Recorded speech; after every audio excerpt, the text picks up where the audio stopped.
কিচ্ছু নাই দেন, যেমন কাপড় এমন লইছে, অথচ মানুষ নাই দেন। একটি কবরস্থানে নতুন কবর খনন করতে গিয়ে সামনে আসে বহু পুরনো একটি কবরের চিহ্ন। কবরটি খুলতেই দেখা যায় কাফনের ভেতরে মানুষের শরীরের আর কিছুই অবশিষ্ট নেই, রয়েছে শুধু কিছু হাড়।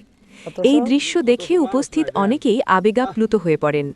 অনেকেই বলছেন, মানুষের জীবনে যত অহংকার, ক্ষমতা বা সম্পদের গর্বই থাকুক না কেন, শেষ ঠিকানাটা একটাই, সময়ের সাথে সবকিছুই মাটির সাথে মিশে যায়। ঘটনাটির একটি ভিডিও ইতিমধ্যে সামাজিক যোগাযোগ মাধ্যমে ছড়িয়ে পড়েছে এবং দ্রুত ভাইরাল হয়েছে।